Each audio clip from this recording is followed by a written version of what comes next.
A warm welcome to our listeners. This is SciLang podcast, where we're all about holistic integration of languages into science and science into languages. My name is Agnieszka, and today I have the pleasure of hosting our guest, Dr. Erika Fülöp, who researches forms of writing in the digital sphere, especially embedded in the French culture.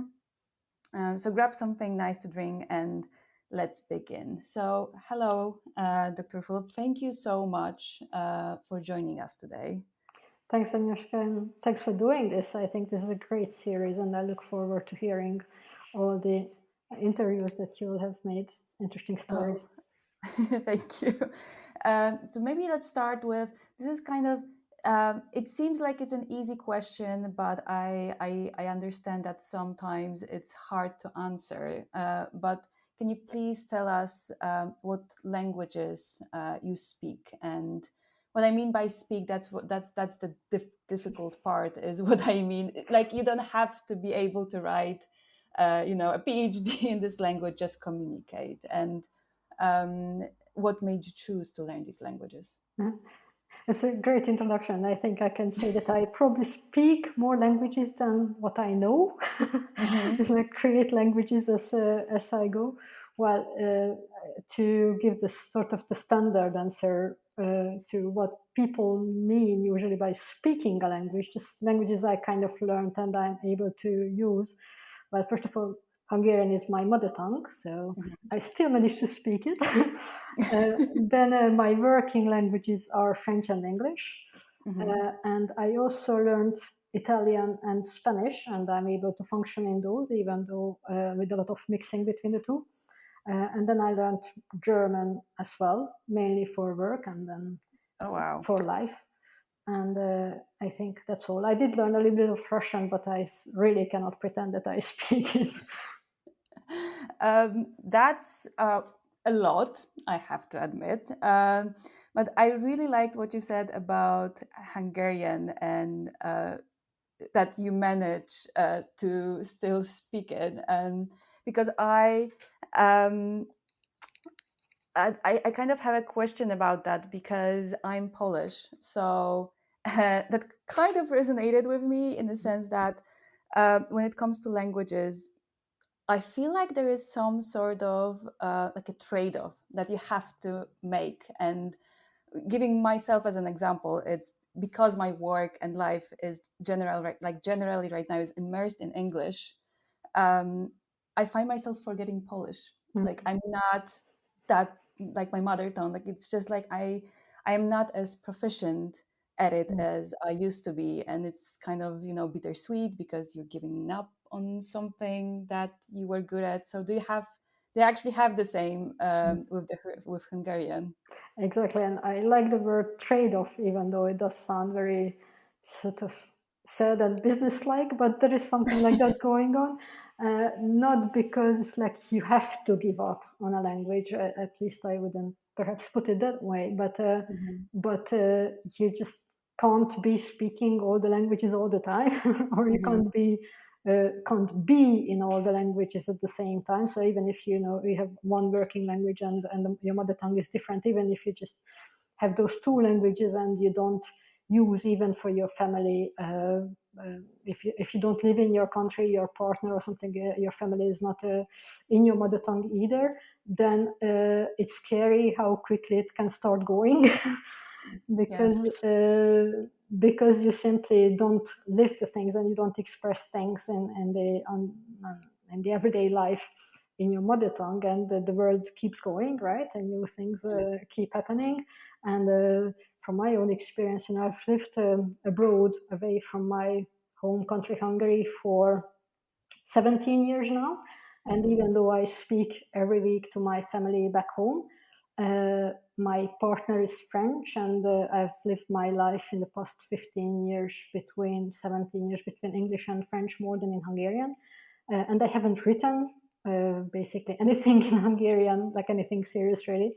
And I find myself struggling when now I have to write an email in Hungarian, simply because I have the turns of the phrases and the things coming quite natural in English and more or less in French, but not so much in Hungarian. So I find myself using anglicisms in my emails in Hungarian, which rarely happens that I have to write, or talking to my family. Since I live my daily life and work in English and in French, I have to look for the expression how I would say that in Hungarian, because it simply didn't happen in that language. And when I go home, everyday expressions and objects, I have to look for the word. And I don't I know know. I don't know if it's just me or it's because I'm lazy or my memory is too bad or something. But a few years ago, I started realizing how scary it is, how quickly a language can start going. And obviously, it's still in me, and it still, comes back. And it's still the language somehow that's deepest. On the surface, it's still not as active and present as the other languages in which I work and live on a daily basis. So absolutely, I think there is something to the fact that it's difficult to keep all the languages at the same level unless you effectively practice it and live in them more or less at equal level. And yes, people don't say you don't forget your mother tongue, but you actually do, I'm sorry to say. Yeah. Perhaps not the language as such, but things Yeah. from your language. And, you have to work on it. And actually now I make a point of reading more in Hungarian, just simply to enjoy the language, to be in it, and try to grab whatever is going away. But there is another trade-off, I think that's important. It's not just a negative thing that you are sort of away or out of your mother tongue for a while. I don't know if it happens to you, but I also find myself enjoying more reading in Hungarian simply because through this distance that has established itself a little bit between me and the language as a tool, I can also enjoy and see it in a more vivid way, sort of. So I see. things that I wouldn't notice as a native speaker when you only practice or mainly practice that language, you start sort of feeling the materiality of the language more, or I am more able to appreciate the fact that I don't know how to say this expression in a different language. I can appreciate the sort of the uniqueness of both the sound, the materiality, and the ways of saying and doing things in the language. So I think there's this strangeness that happens between you and the language is also very enjoyable. At least that's how I also experience it as a sort of literary person. Yeah, I think you said it really beautifully about the strangeness of the language that you wouldn't have if you didn't start to learn other languages and you wouldn't start like speaking other languages. And you said many interesting things. I'm not even sure what to start unpacking first, but maybe um, maybe I'll ask you more about what you said about language being a tool. Mm. Because when I think about language being a tool, is something that um, you kind of, by saying this, you reminded me about your talk last year from the where you talked about your journey through languages, and it's actually on YouTube. And so I recommend everyone to see it and listen to it because it's fascinating. It's on languages and cultures at Lancaster University YouTube channel. But I remember something that really resonated with me. What you said was that you didn't think that English would be such an important companion in your life. And English is quite interesting in a sense that it kind of sucks in, like at least people in academia. So I guess what I'm trying to ask is like where's this line where language is a tool to what you want to do, or when language is a goal itself for you? Is there such thing? Is this the way you think about language, or not really? Yeah, I don't really think about it this way in a conscious way, and I don't want to categorize languages in terms of good or bad, or this one serves this purpose and the other one that serves that purpose, or establish clear distinctions. it's simply sort of an experience and the sensation that I was trying to grasp. I think when I said that in my life it happened so, and in my experience it happened so, that English ended up fulfilling more of a tool-like role simply because of my own story, and not because English is such a language. Certainly not. But it happened that I ended up doing my PhD in Scotland in English, despite my target language and culture being French, and despite the fact that originally I proposed to write my doctoral dissertation in French. It turned out that for publication and other things, and being in Scotland, it was much more practical, obviously, to write it in English. So I had to, in a way, learn or brush up my English in order to write a book, while I had never written an essay in English when I got to Aberdeen to do my PhD. So it was really hard work to actually make the language work for me, or become able to work in the language and with the language, coming from a different background, which made that I had passed the language exam in English, and I had sort of a working knowledge, but it wasn't a language that I studied deeply, or I lived, or I, in a way, aspired for, if you like. Not for any particular reason, but simply because I chose French at some point, and that felt more exotic, and that felt more my target language. But I still ended up stuff in this strange way, ended up in Scotland and ended up working in English on French, which was a complete schizophrenic thing for me at the beginning, and still remains so in a way. And then I ended up working in the UK teaching French literature and language. So the split has got only deeper and deeper in how English became a working language, in which I never really studied the literature. I was reading English books here and there, but mainly secondary literature, much more than actual primary literature. So it still feels weird that I lived in England for so long, but English literature is still not my primary target, and it doesn't make sense that I lived there to study French literature. But there was always this displacement between English serving my academic work and my daily life and everything else, but the culture and language I studied was actually French, and this remains so in a way. Well, now I just moved to France, so this might actually be a big change in the future. I don't know how that will work out, but yeah, so English remained a tool in this sense, and French was the thing, the language in which I also wrote, obviously, scholarly articles and conference papers and things like that.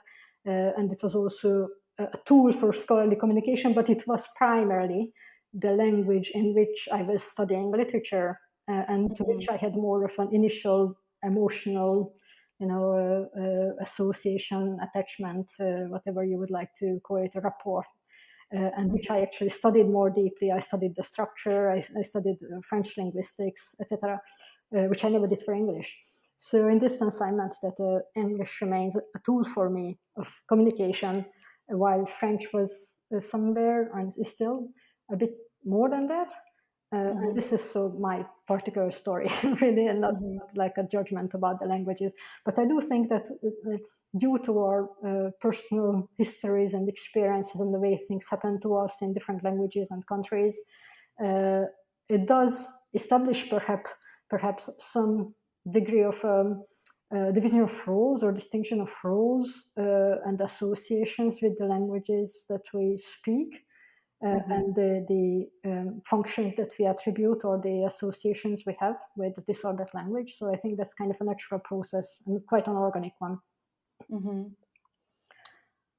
So you said, so quite an organic one. Okay, so it was all fascinating what you just said. So I'm kind of interested at, like, also at the beginning of your academic journey. As you said, like, you were doing your PhD, it was supposed to be in French, it happened to be in English. So did you, I know it's a very harsh word, I would say, but did you feel like you had to kind of surrender then to English, or did you feel like it was an opportunity to just learn another language, like, or get better in English? And I don't know, do you remember how you felt back then? It's a good question. I don't know if it appeared in my mind as this kind of an opposition between surrendering or taking an adventure for an opportunity. I do remember that it was clearly an opportunity in the sense that it seemed to make easier to work in English because I got a scholarship in Scotland and because I was then aiming to get a job in the UK and I was aiming to publish my dissertation and articles and papers that I would write based on that research in the UK. So it just made sense that I work in English effectively. And I also knew that living in Scotland, studying in Scotland, it would be increasingly difficult to maintain my French. So it wasn't just the attraction of the English, but it was also the fact that being in a different linguistic environment and being inevitably incited and compelled to work in and with English in that environment, it would have been even more difficult probably to keep writing my dissertation in French than just, in a way, yes, surrender, if you like, to that attraction or necessity of writing in English. So I didn't really leave it as a defeat, but definitely it was a really challenging thing for me to deal with, because, as I said, I had never written any substantial piece in English, and I had to start from scratch. And if I look back some of my drafts from the first months when I arrived in Aberdeen and started writing in English, it's a disaster. And my poor supervisors, I don't know how many times they had to read it, and I had to rewrite chapters because it was far too twisted, far too complicated, and I didn't have the tools, and I didn't have simply the right expressions. I didn't have practice, so it was a lot more work than it could have been or would have been to write in a language in which I was working up to that point, which was French and Hungarian. But years after, I feel that things have returned kind of the other way around now. But so it was an opportunity, and it was a challenge rather than a surrender. And clearly, it is also an advantage in academic life if you can speak and write in the language in which speaks not only the country in which you happen to be working, but also the majority or a great proportion of the academic community, even when you write about a culture that's not in English. Yeah, I really like that you called it a challenge, because it kind of it meets both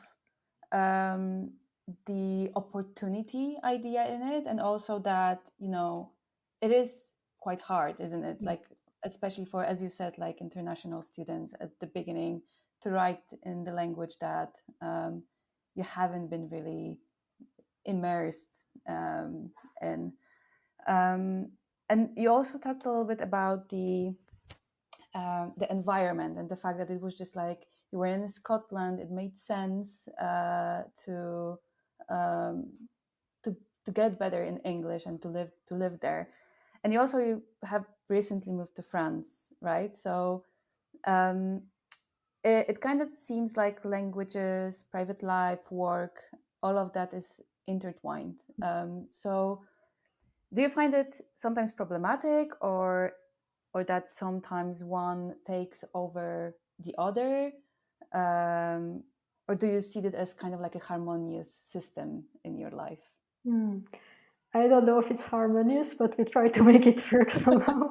It's complex, certainly, and I think it's more like a dynamism, perhaps I would say, and an inevitable hybridity in my head, anyway. So again, I don't see it as a problem, but it does have its challenges. Say, so the fact that in the past 15, 17 years, I lived mainly between 3-4 languages, depending on the times. And Well, that's still a lot. yes, and increasingly between French and English have been the two main working languages, as I said. And there has always been this kind of schizophrenia in my daily existence in life, that I had to make do with these two languages. Always explain how come that I live in the UK and teach French literature and being Hungarian. It doesn't make much sense effectively. But so this, I think that this sort of multilingual or messy linguistic background also somehow gave me, I hope, a different perspective and different approach sometimes to things than you would have if you just, I don't know, French and working on French literature, and perhaps you learned Latin and whatever other language, but then you still have your basis in one single language rather than living in this conjunction and combination of languages. So it's always been a back and forth in my mind, and my thinking is also determined, I think, in some way, even if it's very difficult to pin down how exactly. I could, I think, most clearly feel the fact that languages determine the way you think and work and express yourself when I went to Germany. That was a postdoctoral fellowship with the Humboldt Foundation after my thesis, and I realized that the Germans, even though I didn't end up writing in German, but I brushed up my German to be able to be there and participate in seminars, etc., and living in Germany simply, that there was a different sort of mentality and kind of discourse that came with the German academic writing and academic context compared to what I knew from the UK, which was one thing, and then from France, which was another thing. So there the differences came out quite sharply.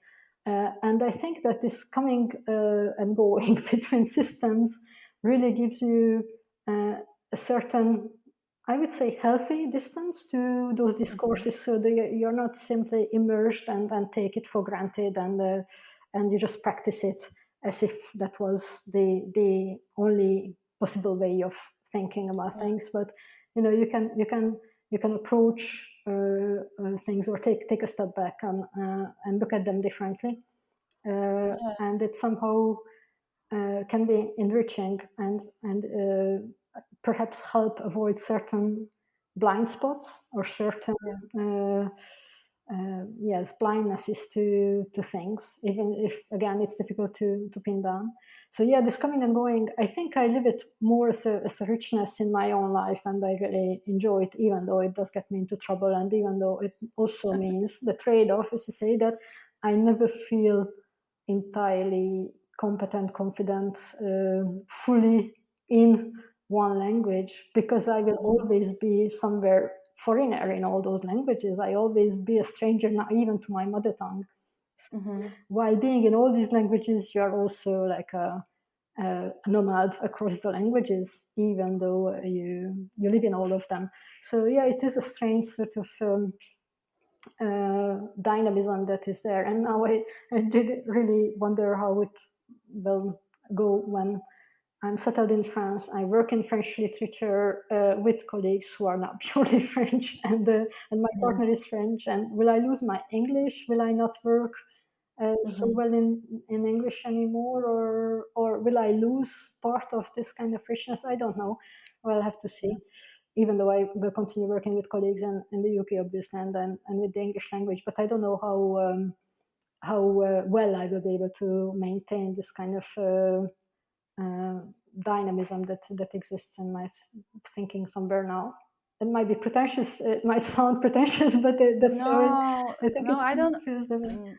No, it doesn't, and I totally agree with you, and I like the way you said that it's like it's a dynamic kind of process, because I can see it on myself as well. I'm getting better and better in English, but last year when I had to come back to Poland because of pandemic, I felt like I lost English completely, because I wasn't here.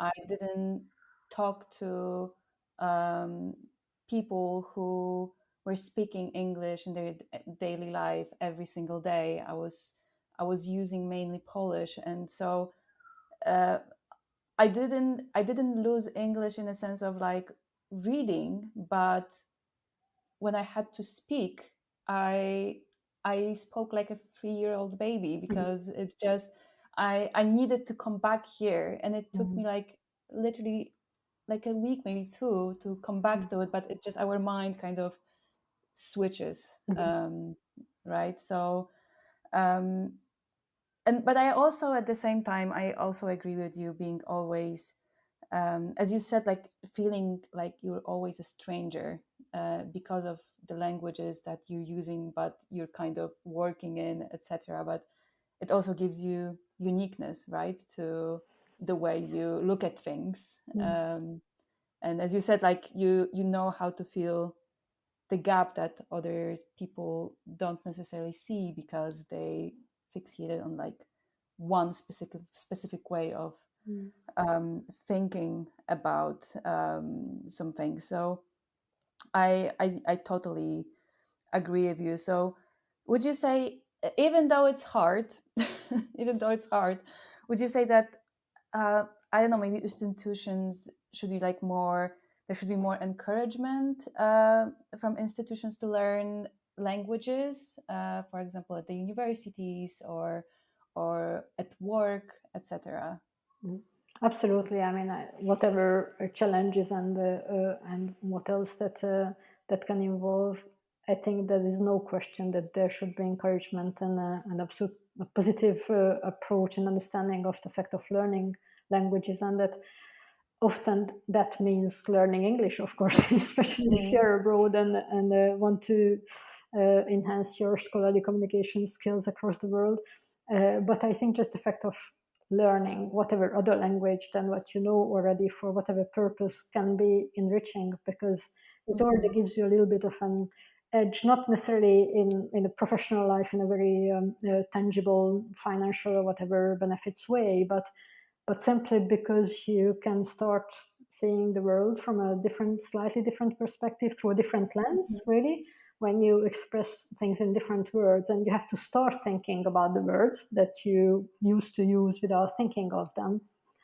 You start realizing that, oh, right, so other people say this differently, so maybe it means something different for them. Maybe they chop up the world into different kinds of realities than what you do, simply because the words don't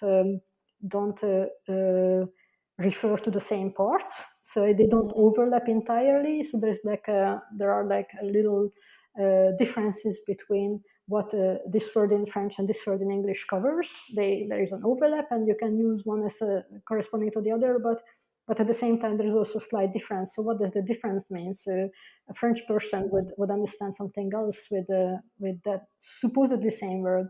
And I think these little tiny differences, if you start thinking of them and you are confronted with them, because when you are on those edges and you don't know which word to use, then you have to suddenly think of not just the language but of the world, and what your words and your world means, and to what extent that might be different from someone else's world, and that those things are often not innocent. I don't know if you ever have been friends or partner with a person speaking a different language, and you had the slightest dispute. This comes out very easily and very quickly. Right? That, okay, I use this expression and it's in your language, or it's in a different language which we both speak, but we don't mean exactly the same thing. And this is a very, challenging experience as well, I think, because you just don't have the same grasp of the world. And this can also happen, obviously, with people speaking the same language, supposedly, but it comes out even more sharply when you speak with someone else in a different language, and trying to express very fine things, or very subtle things in a different language. Yeah, that's definitely true. So I guess my last question for today would be, whether you can give us like some tips, because you said like you speak so many languages, and how to maintain that, how to do you kind of like, I don't know, do you try to use them every week, or that do they come to you kind of um, in a way that you don't even know, or how does it work for you? Yes, I don't know if I have tips on that because I'm completely hopeless in maintaining the languages that I don't work in actually. And that's because of lack of time. I really admire the people who learn and speak and practice a number of languages and they actually manage to maintain them more or less at the same level or at level in any case. I am a little bit more unfaithful to my languages in that way. I never learned a language just to for the language's sake in a way, like just for okay, let's learn, I don't know, Korean or something. I also respect and admire the people who do that, and I could. I mean, it's not because I wouldn't feel motivated, but simply because life has driven me towards certain languages. Certainly French was a choice initially, but then I learned languages in a way for the love of them and for a purpose, to be able to read and talk with people in those countries. And it's really the way in which I was able to use languages to go and live in the countries or read authors that I like, that I maintained my languages. And since in the past few years, academic life and work and personal life has taken me closer and closer and deeper in certain areas, that meant that I could devote less attention to other languages. And I just can't maintain the other languages.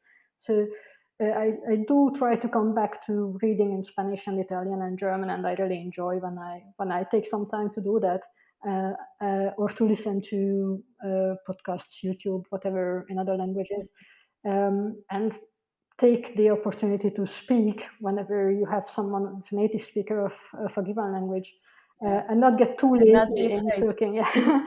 not get too lazy in making the effort of speaking to people in Mhm. their own languages.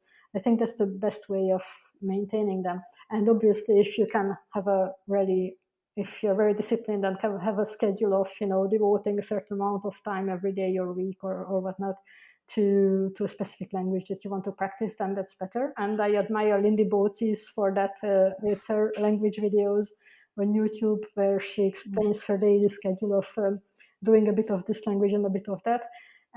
But I think, yeah, that really needs to, that requires a commitment, which personally I just couldn't make so far, but it remains a bit of a sort of a vagabond walking around languages in my case. So yeah, sorry, that's not very useful in terms of It languages. is. It is because, to be honest, I'll say something very very cheesy right now, but it sounds like what I'm taking from what you said is that as long as you do something out of passion and love, you will find a way to do it, and it's good to use languages as a tool to do these things. And when you just link them together, magic happens. So thank you so much for that, and thank you for being here. um, it was amazing, and thank you for all the stories. Thank you. If I can just add one word, one Of thing that course. I could recommend or say is that, yeah, don't let any language teacher or method or anything kill the enjoyment of learning languages. Just do it your way and enjoy whatever you want to do with it, and it will pay off anyway. We are finishing on just and enjoy what you do. Great.